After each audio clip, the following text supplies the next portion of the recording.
Hey, real fast, your support goes very far. I know you guys have heard the spiel before, but just $3 a month is all it takes. Price of a cup of coffee, right? Supporters are able to watch live shows. They're invited to live shows, actually able to hang out and chat after the show's been recorded. Also, be sure to stay with us to the end of today's show where we have the audience poll for this second August show.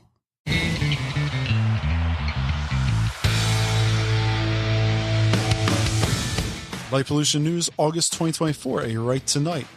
Are streetlights long for this world? And will more people feel safe in unlit spaces if we took a harder line on preventing crime? Oh, and fireflies in Indonesia. Learn what one conservation group is doing to bring fireflies back.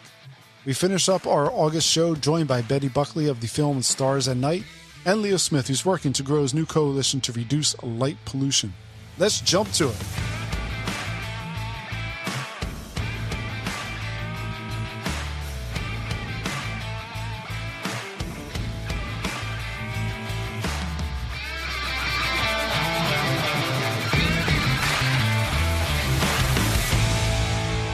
Jumping in where we left off, light pollution news for the second half of August. With my guests, we have the man with a hand in the very craft of dark sky facilitation, Mr. Leo Smith, and filmmaker from the Stars at Night, Betty Buckley. If you're not familiar with it, jump over to the show notes where you'll see a link to view some of the trailers, or better yet, you could go to the Okie Tech Star Party where it will be shown. Betty, so I want to talk about this show. And I know in the first half you mentioned that the show's kind of answering some questions that you had. Why don't you tell me about the production of The Stars at Night? The Stars at Night began as an effort by me, being a member of the Comal County Friends of the Night Sky, to build awareness and education about light pollution, like we were talking about in the previous episode. So much of the issues around getting people to adapt is just education and awareness. And since I am a filmmaker, I'm also a teacher at Texas State University. I teach the business of film and producing. I thought, well, maybe I should use my skill set, which is filmmaking. I'm not a scientist, but I have a very big interest in astronomy. I've made a film called Easter Island Eclipse in 2012. I've made a series for Curiosity Stream that I produced called Eclipse Across America.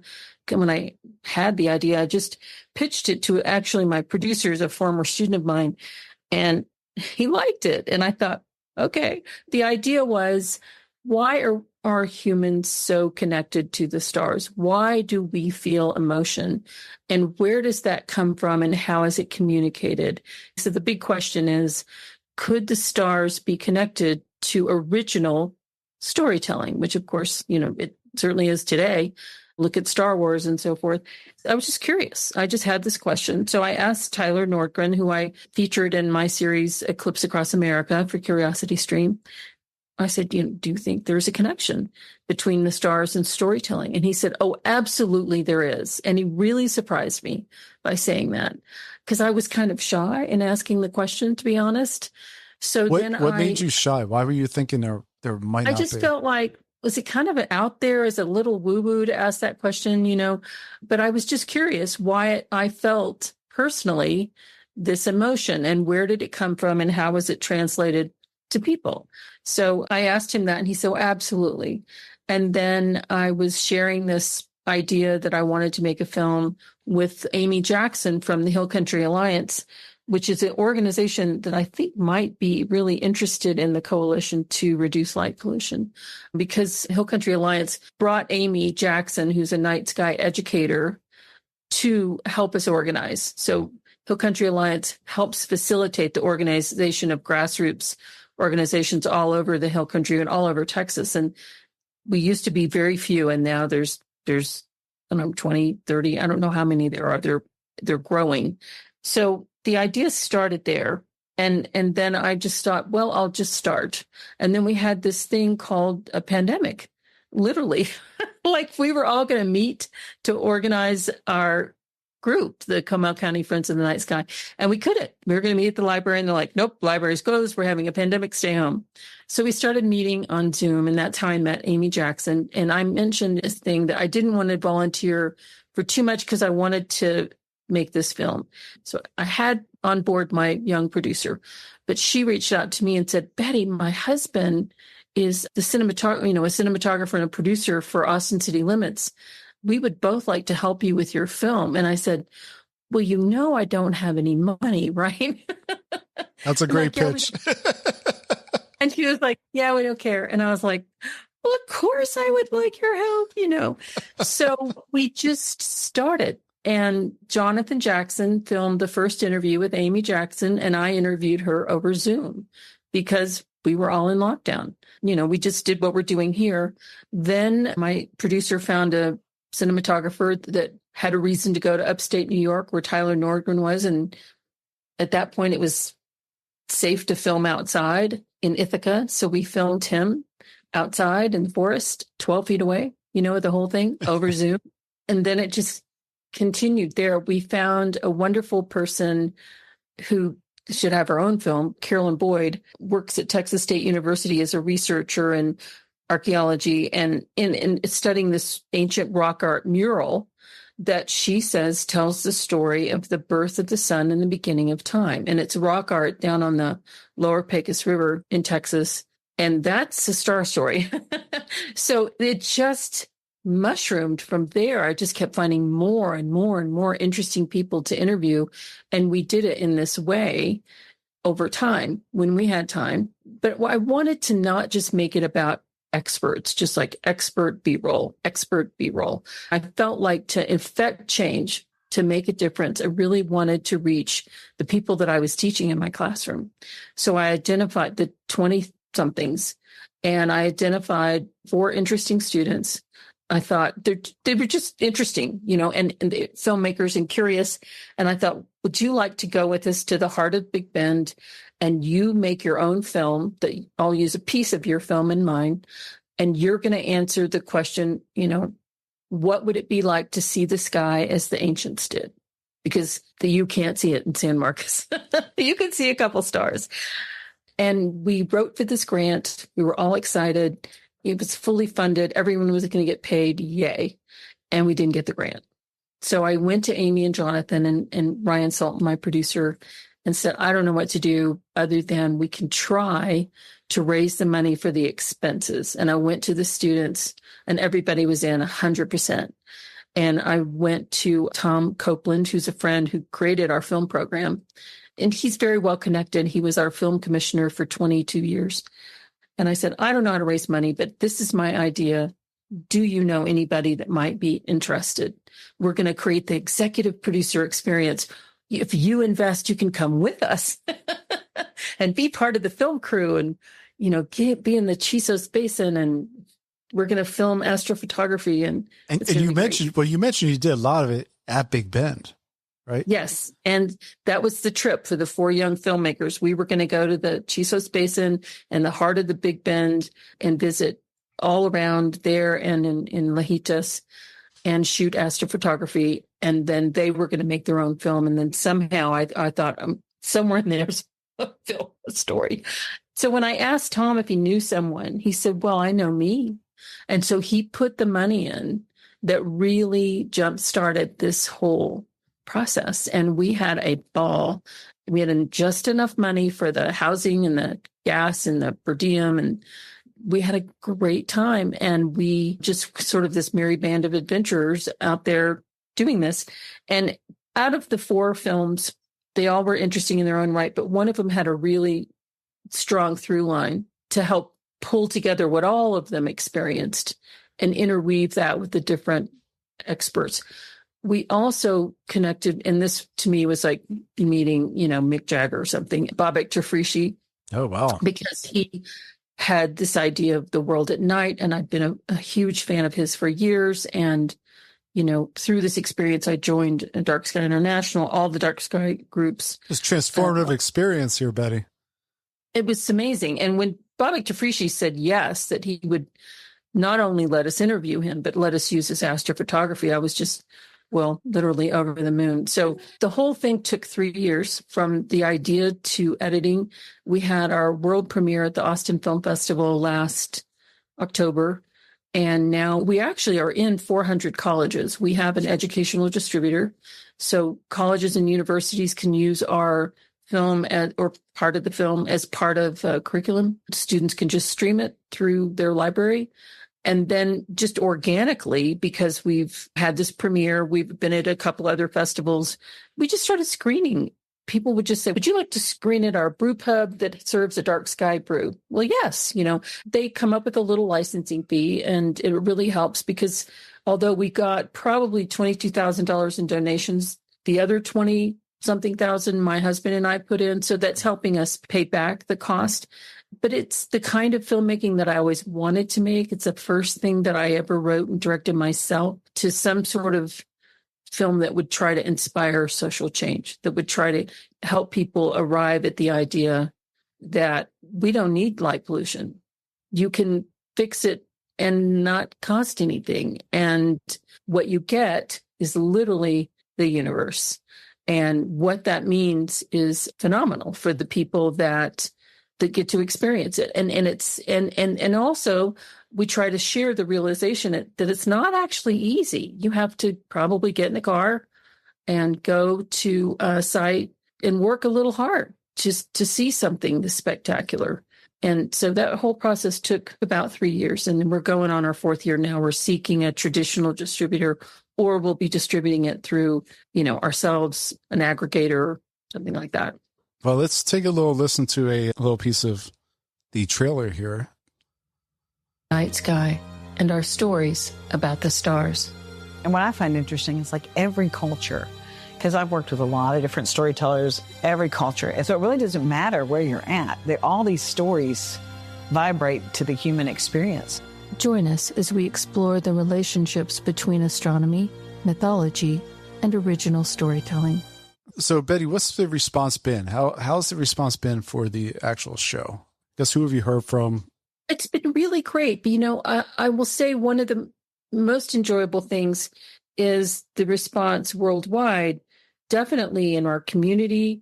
We're screening at the Big Bend through visitbigbend.com in late fall. We don't have the exact dates, but they've invited us to screen at Lajitas and in Marathon.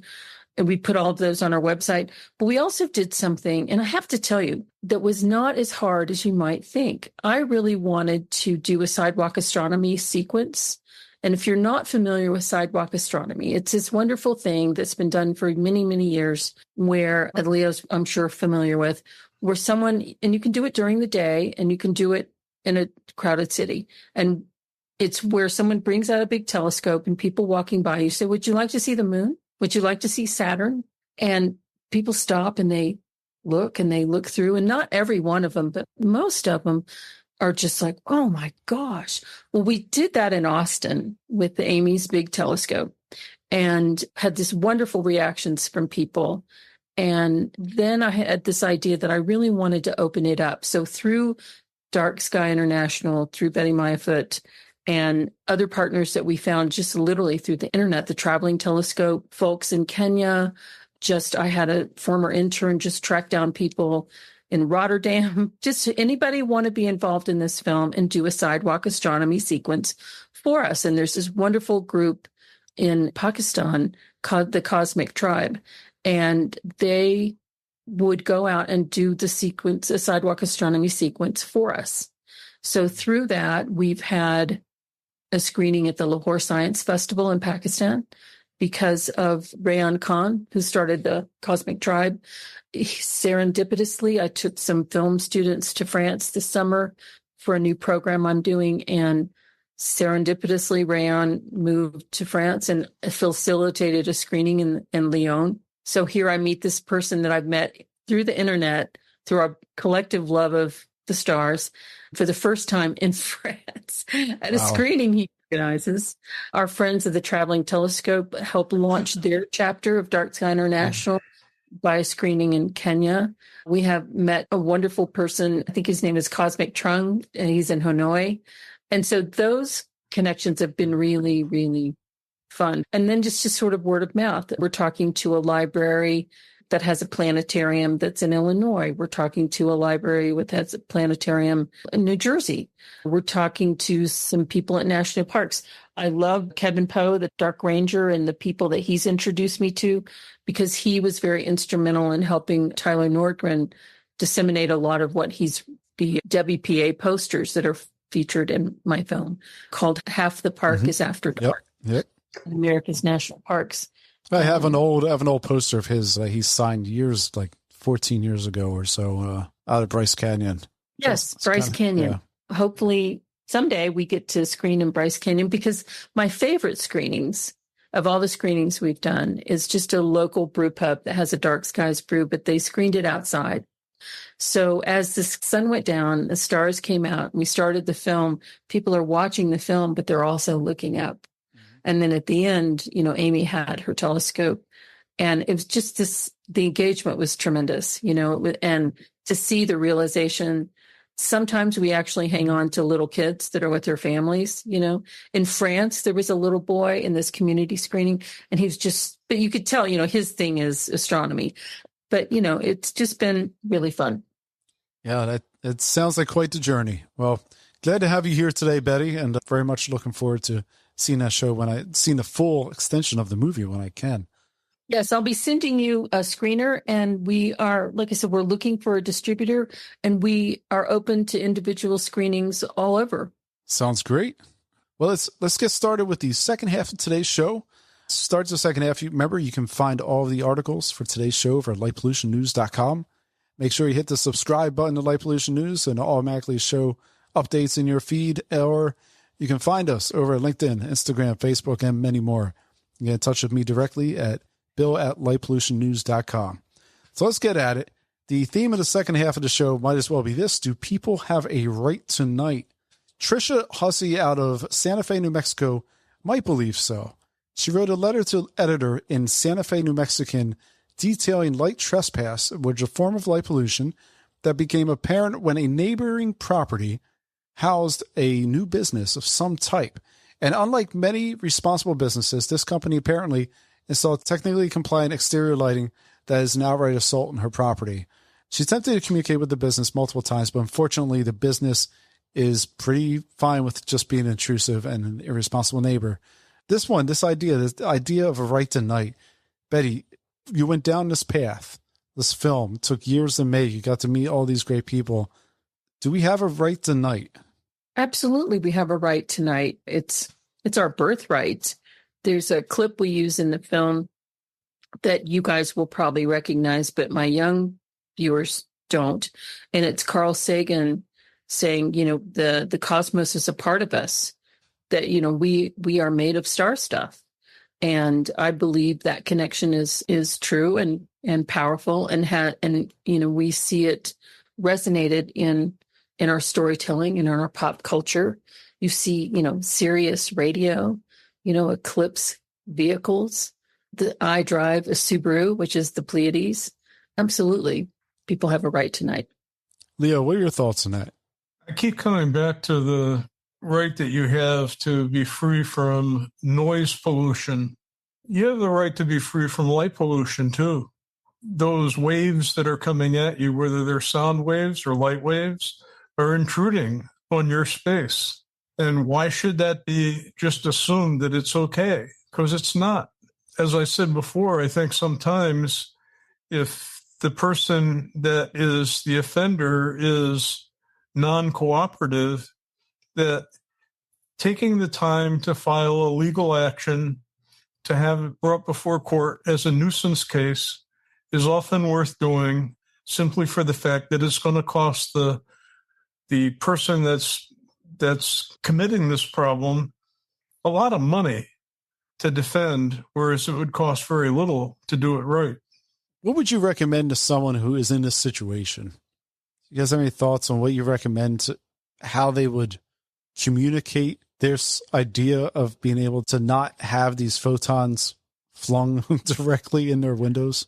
It's probably a progression where you start out, I would put it in writing, okay? And I would send that letter very nicely worded, explaining the problem and offering what I saw as the solution. If I didn't get anywhere, I would then probably have my lawyer write the letter on the lawyer's stationery. And then if the lawyer didn't get anywhere from writing the letter, then I would go and file the lawsuit. Quick action right there. I like it, Leo. About a year ago, or actually maybe half a year ago, James Dolan of Madison Square Garden was looking to put the Sphere over in London. And as a courtesy, he offered some blackout curtains to all of the neighbors. Always find that to be a little nice anecdote here. Yeah.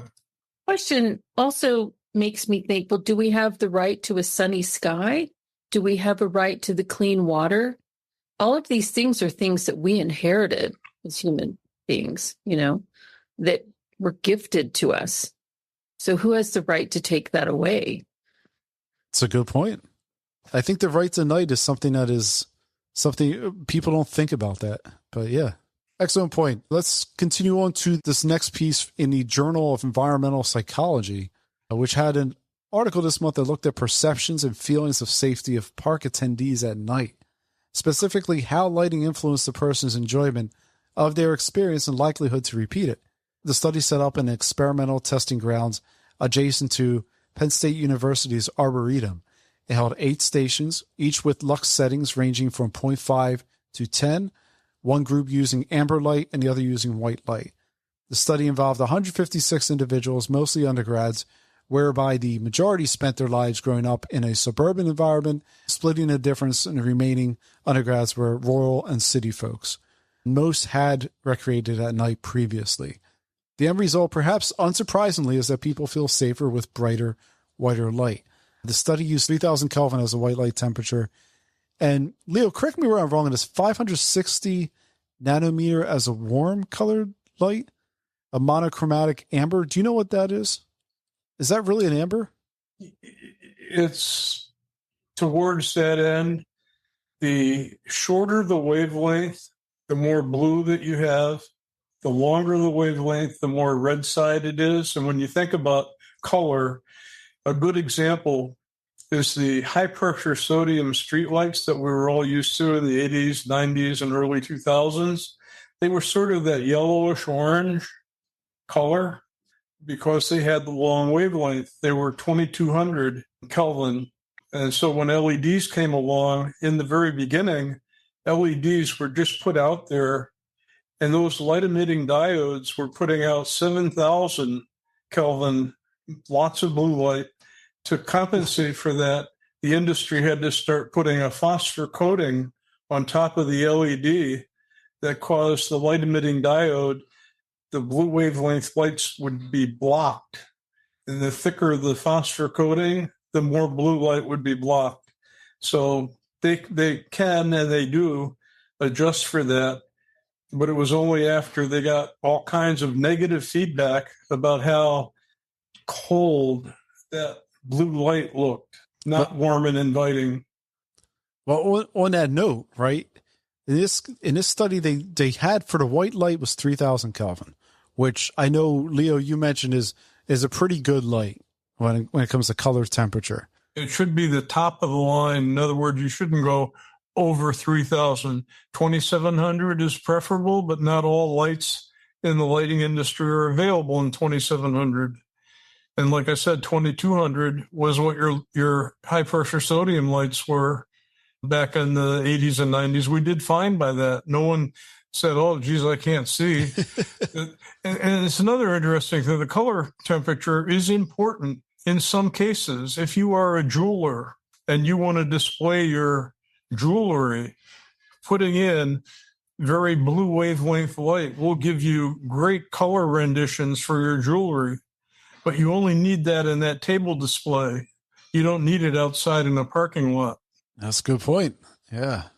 Well, I asked about that 3,000 Kelvin because the study is the second story now in the past 2 months where people preferred temperatures that were closer to white at night, which in my mind asked, are they studying the right thing? Don't people just feel more comfortable if everything's daylight?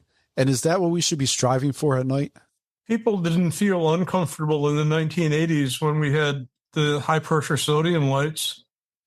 I mean, they were walking around fine, no problem. People weren't, scared to go out in high-pressure sodium lighting. It's just a psychological thing that I think goes all the way back to our childhood when, as kids, we knew somebody, and maybe even we knew somebody that was afraid of the dark.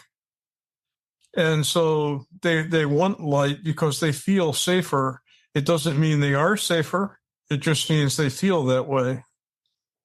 To me, there's another way of thinking about lighting also as a filmmaker is that there's different types of daylight. Some of the most beautiful films, specifically Days of Heaven, were made only in golden hour. People feel safe in the morning. It's a prettier time of day. They love sunsets. And again, another golden hour, prettier time of day. The harshest time of day is noon when the sun is straight up.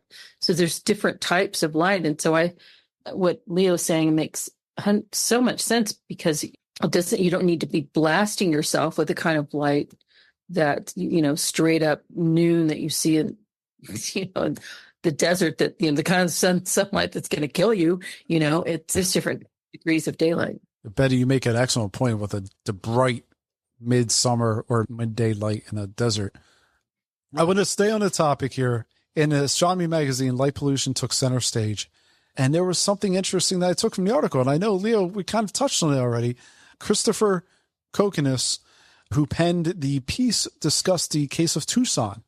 And over a 2-year span from 2016 to 2017, the city began down a path to streetlight conversions to LEDs and through using shielded lighting, which I wasn't fully aware. Like, I understand the curved fixtures we have now. I'm not really sure what defines it as a fully shielded light, but it seems like the definition here was that the fixtures were inset a little bit into the actual fixture itself here.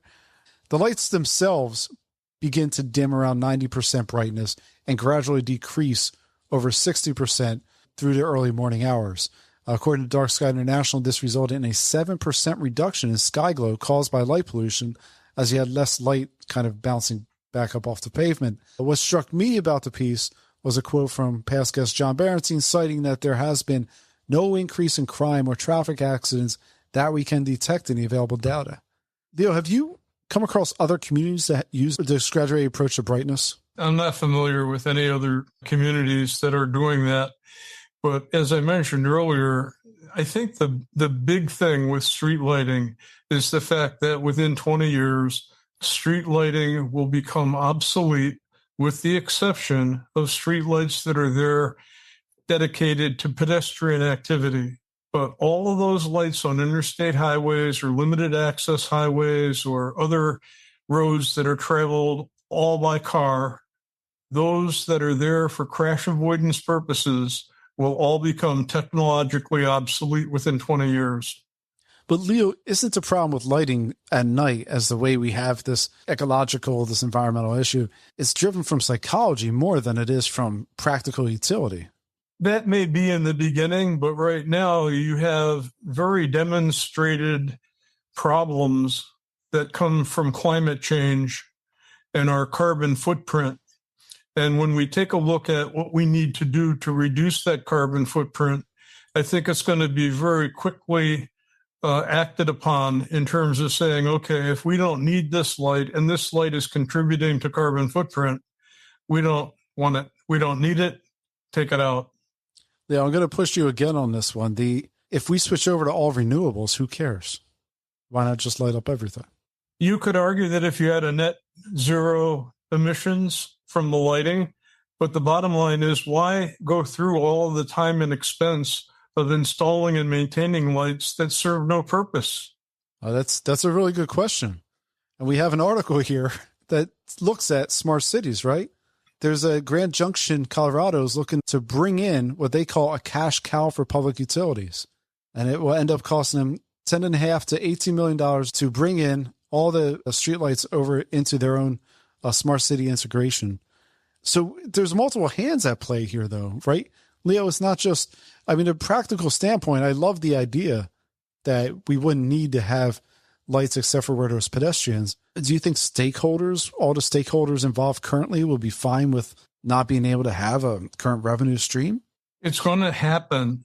It's just like, for example, all the Eastman Kodak used to make a lot of money with regular film and cameras that they sold, their little brownies, okay? But technology changes things, and there's nothing you can do about it. The day will come when streetlights will be looked at as a total waste.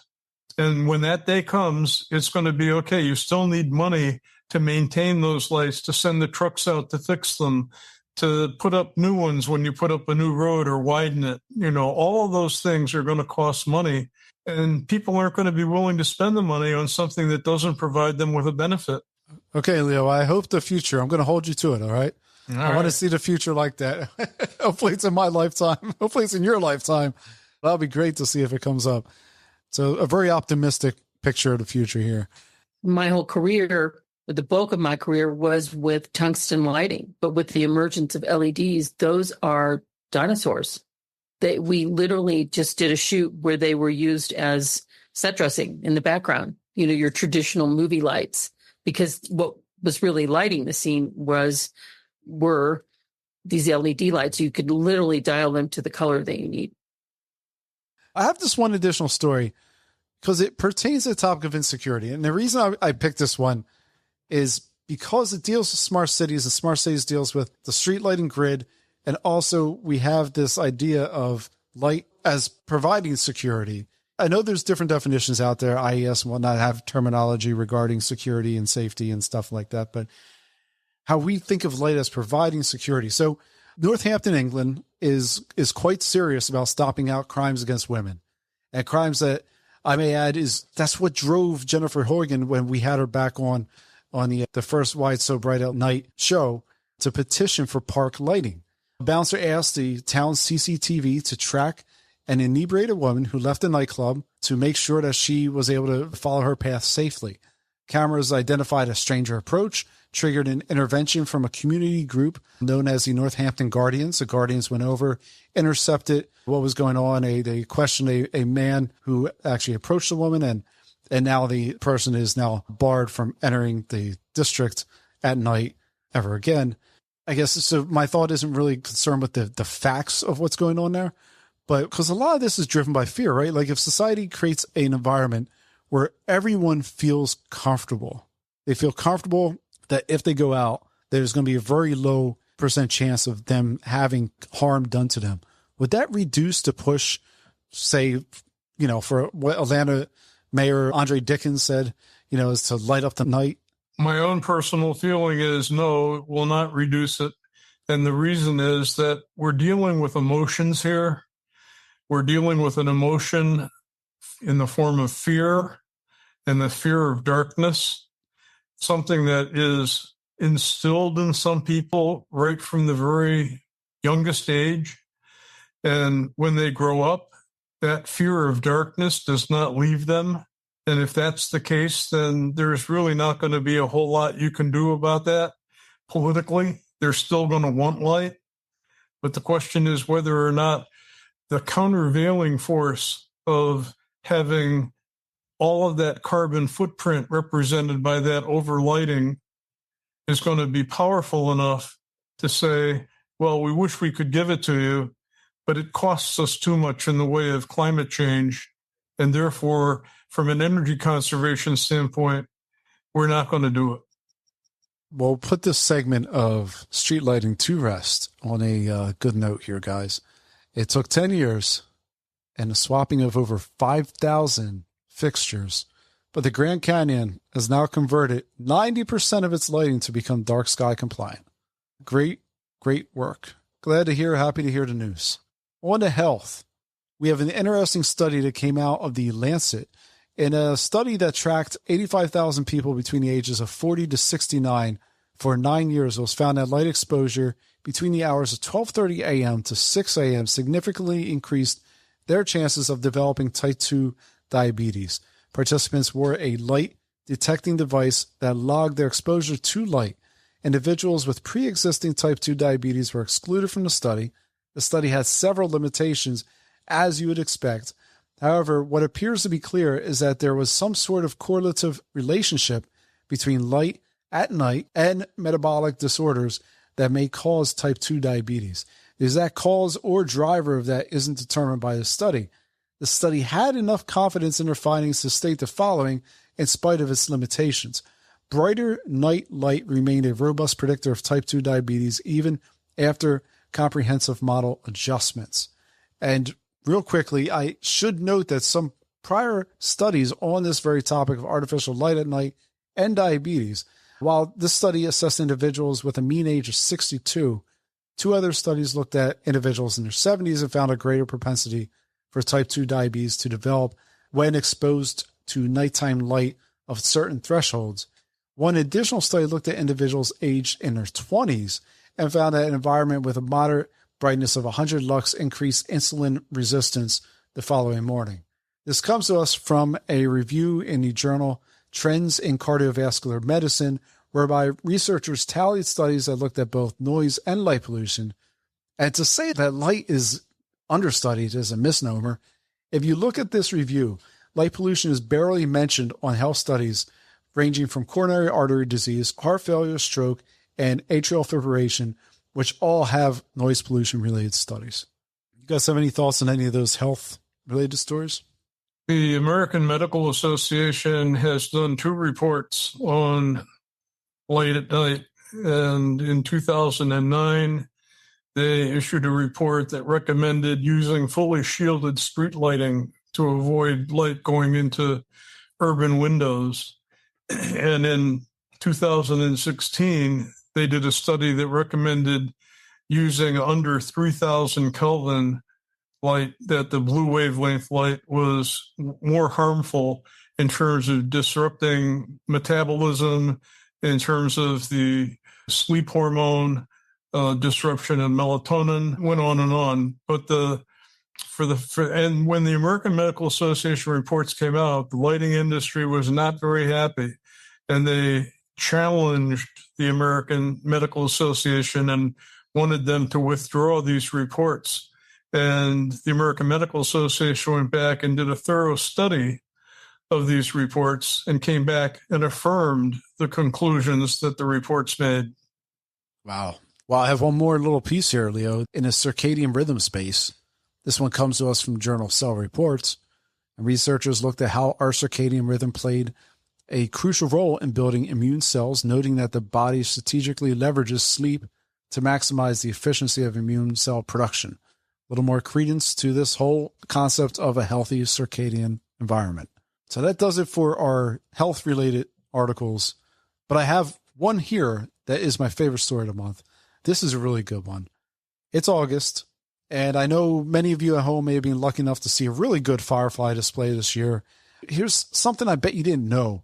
The U.S. has somewhere in the order of 170 different species of fireflies. These species are split between 3 general types: daytime, glowworms, and the traditional flashing ones that some of us see at night. The story comes to us from Eliza Chasen over at CBS News.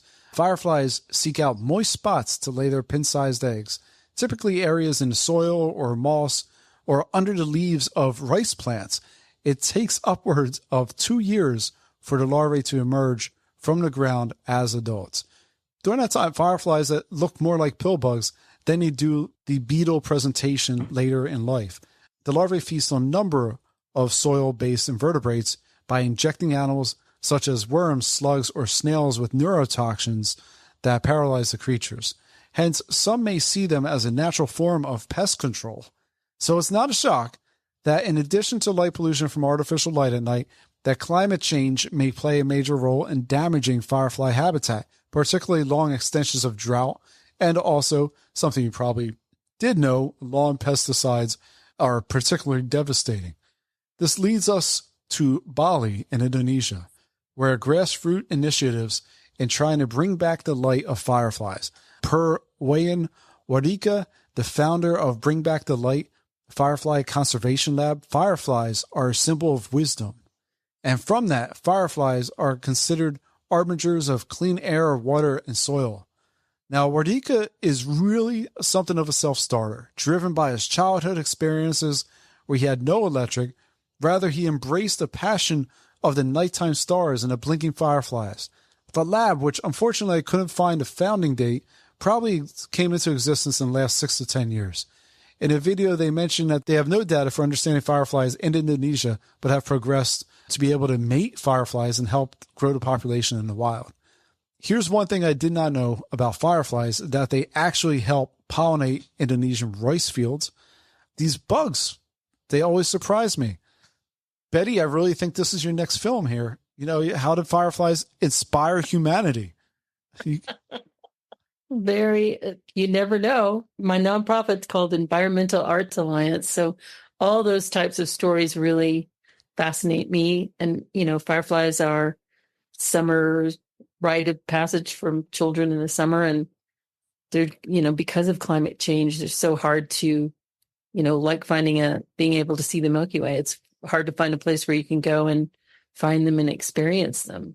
I think the Smoky Mountains actually promotes a tour or something like that, a hike where you can find and experience fireflies. But yeah. Yeah, the Smokies have synchronized fireflies. And I know here in Pennsylvania, we have a firefly show out in Western PA that is like touristy in that regard. But yeah, you know, it's pretty interesting. These bugs are so dynamic, and I didn't realize that they're so good at eating common pests in your soil. So another reason to keep the lights down and maintain your soil in a very positive way. Absolutely. Staying in ecology, artificial light at night appears to impact new and young fish that haven't reached adulthood. In a study that was presented to the Society for Environmental Biology in July, researchers found that larval fish were highly attracted to lit environments, including ones with artificial light. Per one of the researchers, Jules Schliger, a PhD student at the Croby Lab, Alan has produced an ecological trap where these fish, misled by human activity, now prefer habitats where their fitness will be lower. To say in a different way, artificial light at night may attract organisms who are less adapted to particular environments due to their attraction to light, thereby impacting fish stock, replenishment, and conservation. Schligler also pointed out a decade ago that a quarter of the non-Antarctic shoreline had been impacted by light pollution, something that he assumes has increased since that time. And then we have a study from the Journal of Hazardous Materials. They tried to identify the impact of two urban pollutants on aquatic biofilm growth. It looked at how artificial light at night and a chemical compound, DDBAC, commonly used in household cleaners, affected chlorophyll production. While a joint impact assessment wasn't able to be ascertained through this experiment, the research indicated that continuous lighting, driven by artificial light at night in the second half of the day, reduced the ability of algal communities to photosynthesize, be it in changes in the light absorption complexes of the film, damages to the light absorption machinery from intense LEDs, or saturation in the electron transport chain. Artificial light at night changed the composition of organisms in the biofilm, reducing green algae and replacing them with more diatoms, a microalgae. And a final note for ecology tonight, a study in the journal eLife proves yet again just how important natural light is to organisms big, and in this case, surprisingly big. The Australian bull ant utilizes polarized moonlight to aid in navigation when a moon is not visible. Researchers were able to change headings of bull ants by moving polarized patterns that lead the ant. Very cool stuff. I'm always fascinated with ants. They're pretty amazing creatures. I remember like a couple years back in California, and we had the misfortune of putting our tent right on the ant highway, and they were going back and forth like in the morning and evening hours, like they're doing the 9 to 5. But so we have a handful of items left to discuss. But before that, I want to give my guests a chance to plug what cool things that they are actually doing. Betty, how do people learn more about the stars at night? You can learn more about the stars at night by visiting our website, thestarsatnight.org. We also have an Instagram and Facebook by the same name. As I mentioned, we're available in 400 university libraries through ProQuest and Clarivate, a division of ProQuest distributors, and then just by request. So if groups or organizations are interested in screening, we welcome all inquiries, and because they're helping us be able to pay back some of our filmmakers that work deferred and to get the word out. And mainly is it one of the things we are also aspiring to do is find major donors, and we're looking at one specific grant. I just discovered another one today so that we can fund an impact campaign, because my dream would be to provide the film for free, but underwritten by major donors and or a grant, so that we can do outreach, not only providing the film for free, but it's wonderful if the film is shown in an area where it's introduced by a Native American storyteller to that area that might tell a story that's related, because there's so many around the globe, depending on where you are, from, Australia to Philadelphia.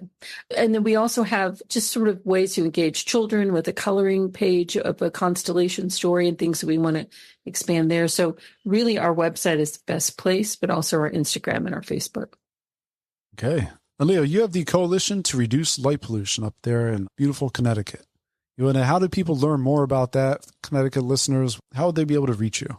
Go to Reduce LP for light pollution, reducelp.org, and you'll have a chance there to see all about light pollution, about membership opportunities. The primary focus is generating interest among governmental organizations, municipalities, government agencies to stand behind light pollution and the need that we have to find some remedies for reducing unnecessary light pollution. And you said you had about 30 organizations already that are signed up and took us? There's 13 now. 13. The goal is 30 to 60. Excellent. Well, let's get Leo well on a way to making that dream come true. And along with the end of streetlights for cars, that would be great too. I'm going to hold you to that one. Yeah, Betty. I had one other thing to say is that if folks are interested in getting involved, there are night sky organizations everywhere. If you just Google the name of your town or your city or your county, there are people that are interested, and there are ways of joining their grassroots movement. In my community, we go to, state fairs and events. We're asked to speak specifically at the end of screening of my film. They've created a little board that literally shows people, these are the lights to buy. These are the good ones. These are the bad ones, because that's really what they want to know. And so people, that hear this broadcast can go find that on their local level. And Betty, you hit on a great point. Leo, since we're here, maybe you have some thoughts on this. When I had Dee Durham on for a little podcast that aired just last week for Why It's So Bright, and I have mentioned we should have a branding that's like community-friendly lighting, which is direct to the point. The consumer can easily interpret it and understand it. Do we have any easy way for a consumer that's not at all affiliated with dark skies to understand the concepts when they're shopping in a store? They can ask the store for dark sky certified lighting. And what happens there is manufacturers, it started in about 2007 or 2008, the process. But what Dark Sky does is they work with manufacturers. The manufacturer will submit the light fixture that they want certified.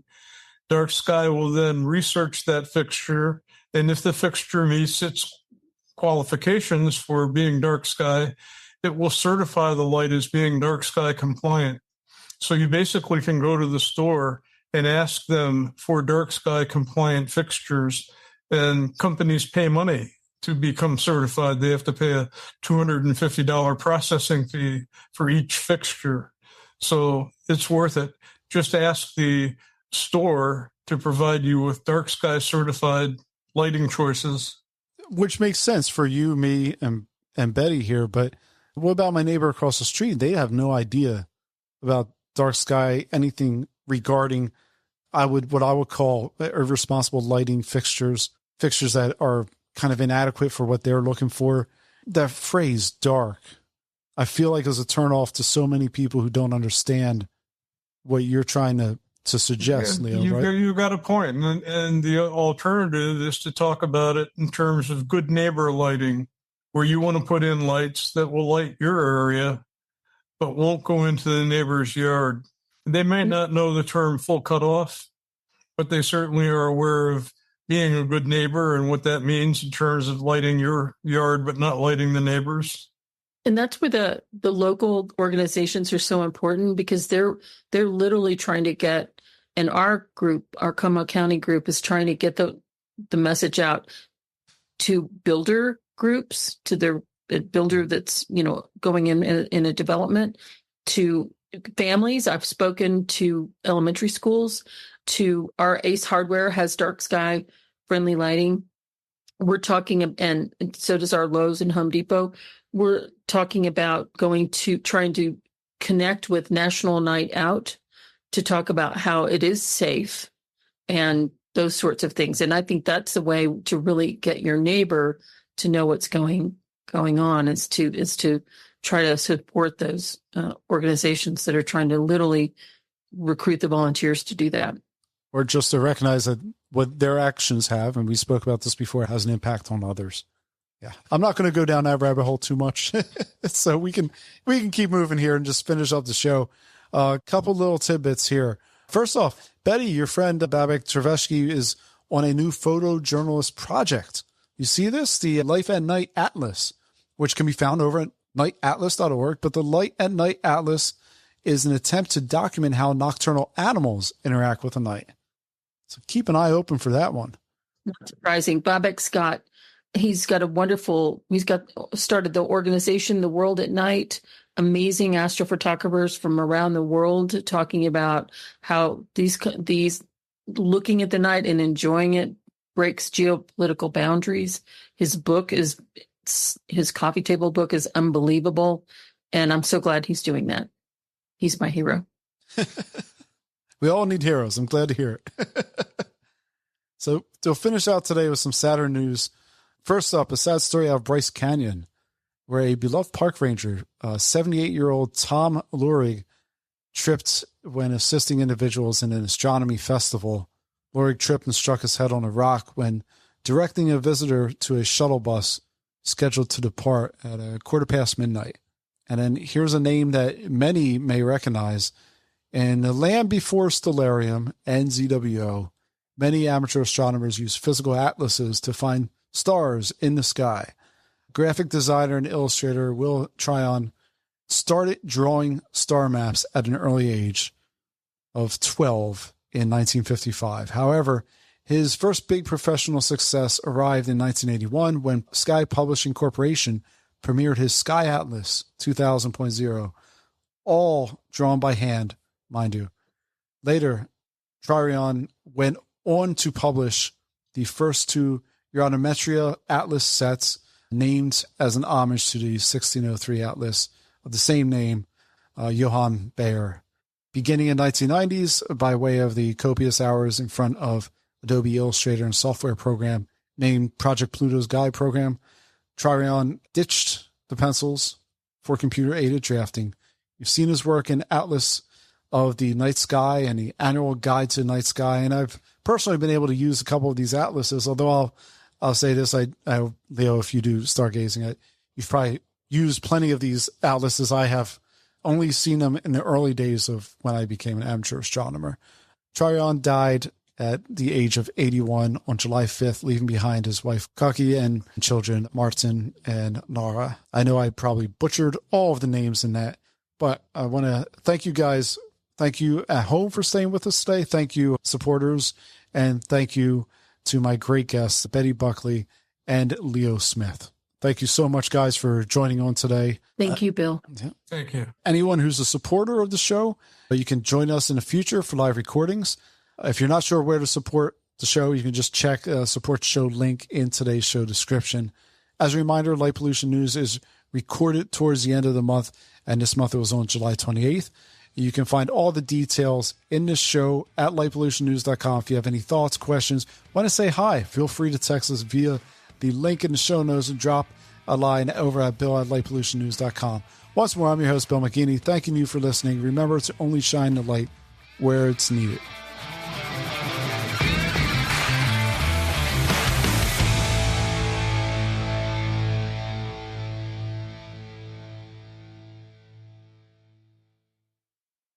Thank you for listening to today's show. Here is the poll question for the second show in August, the Right Tonight. Would people feel more safe in unlit spaces if we took a harder line on preventing crime? Feel free to shoot over your response to the text light pollution news link in your show notes.